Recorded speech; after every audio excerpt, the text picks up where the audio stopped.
Hey guys, it's Friday and it's meal prep day once again. Come on, tingnan na natin.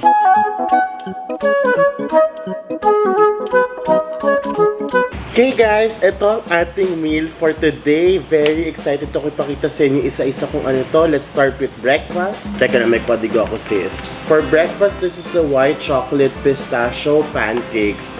Interesting mga sis. For lunch, meron tayong jam.blauta or it's a Taiwanese pork bun mga besh. Yes, pork bun, come on.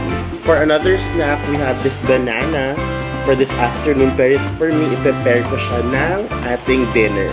For lunch, we have, chicken and shrimp paella, or however you want to call that, come on. And lastly, mga besh, for dinner, we have burger steak with mushroom, ayan, pepper, gravy, and corn and carrots over garlic brown rice.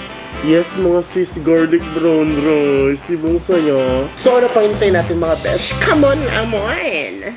I have tried like 3 different brands when it comes to online meal preps. And so far, this is my favorite. Pero bago lahat, itry muna natin to mga sis. Nakakaloka. Come on!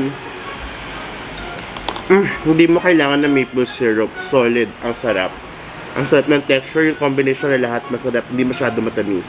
Masasabi ko ito yung diet na sobrang masusustain ko kasi it's super balanced, very wide yung selection, hindi boring, napaka-fun, and it feels like I'm eating normal every single day. Come on! Anyways guys, I have to go, I have to work again. Alright, finally lunchtime. My gosh, ang dami kong trabaho. Like half of the day pa lang, like 12-ish pa lang, sobrang dami ko nang na-accomplish.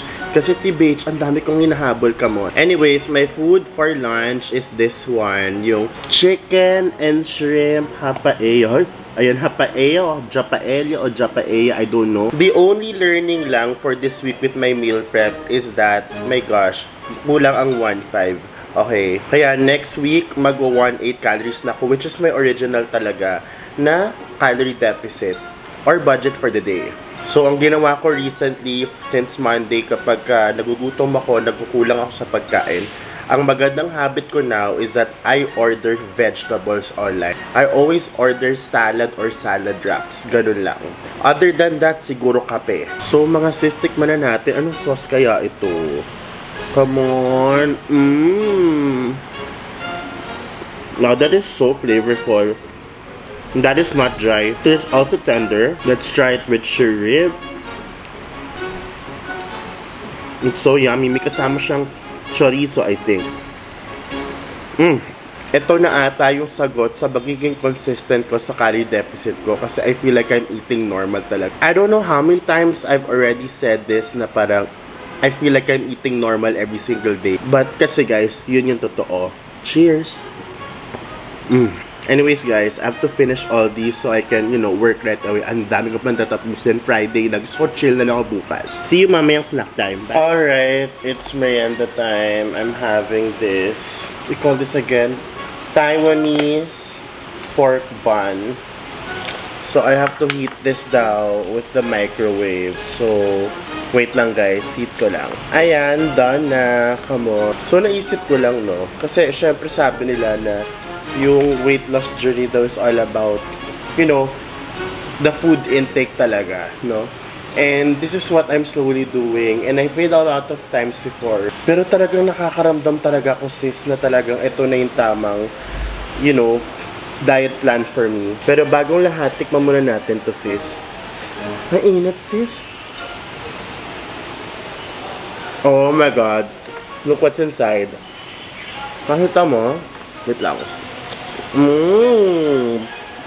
Grabe. Pero sobrang init pa, hindi pa ako makagat ng bongga. Kaya ngayon, I therefore conclude that, mga besh, ang diet ay parang paghahanap ng jowa mo. Pag nahanap yung swak sa'yo, pang matagala na yon. Talagang may mangyayari sa relasyon yung maganda, ganon. Sana all, sana all. Cheers! But seriously guys, I think ito na yon. makuha ko lang yung 1.8 calories next week na meal prep, I think that's the perfect one na. Ito yung tipong hindi na ako order sa labas. Anyways mga sis, back to work. Hey guys, it's dinner time finally. I took a break after that long work hours, but after this I'm gonna work right away. But my dinner, once again, is a burger patty with corn and carrots with, I added egg, okay, with brown rice na sinangag. Ayan, garlic brown rice plus, of course, the sauce. There, pepper gravy. So, tikman na natin mga sis. Oo, grabe nakakapagod. Pasensya na kung maingay po yung TV sa baba. Talaga namang maingay talaga. Oo, wala akong magawa. Oo. Come on. Oh, it's so yummy! Super yum mga beshi.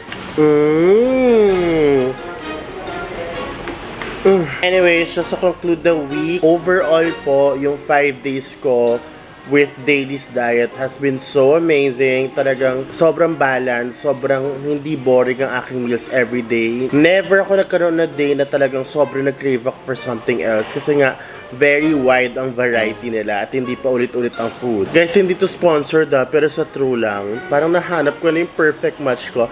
Char! Sana all may perfect match. Come on. Sana all talaga. Cheers! Ano na dyan, magpa-Valentine's Day na next month. Wala ka pa rin jowa. Kung wala. So, that's it from me for today. So, tomorrow and Sunday, wala po munang meal prep. Pero, syempre, meron tayong mukbang video pa rin. Monday ulit tayo kasi meal prep is Mondays to Fridays lang. So, every week, Mondays to Fridays, meron po tayong meal prep. Come on! So, there you go. Abangan natin itong bukas. And I'll see you guys on the next one. Bye! Subscribe naman kayo. Hindi naman kayong subscribe eh. Sige na! Thank you! Bye!